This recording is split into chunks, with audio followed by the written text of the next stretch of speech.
dyan, sana ngayon ay ayos lang. Eto kami medyo ayos na, pero ayos kung nasa maayos kang kalagayan, mas maayos yan. Nandito pa rin kami di kalimot, kahit alam namin di ka nasisipot. Sa usapan na hanggang dulo, magkasama na palitan na ng hapdi at kiro. Alaala sa ating tambayan, tapat ng tindahan, inuman, tawanan, mga magdamagang kwentuhan, pagdadamayan. Kapag naiisip damang damayan, kalaro na sa hapon hanggang hating gabi, hanggang makatulog na magkakatabi. Kasabay matuto sa pagkakamali, kasama sa bawat sandali. Mga trip, mga yaya, plano nating gala, hindi na pambata at parang malaya. Ang dami pa nating gustong marating, sana lang ikay andito pa rin. Kahit di wala na, mananatili ka sa alaala. Inspirasyon at magpapaalala na merong ikaw na dati naming nakasama, kaibigan, kaklase, anak, kapatid, kasiyahan ng dulot. Ikaw may hati kung pwede lang sana lahat maibalik. Ikaw at ikaw lang walang kapalit. Ngayon kung nasan ka man, sana di mo kami makalimutan. Salamat sa oras na iyong nilaan, hanggang sa muli na paalam. Bawat sandali, laging naaalala ang iyong ngiti, pati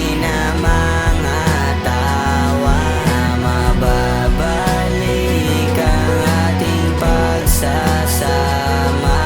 Ngayong wala ka na,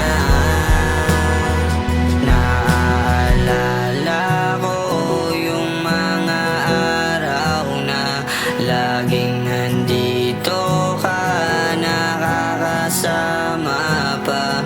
Di na mababalik ang ating pagsasama.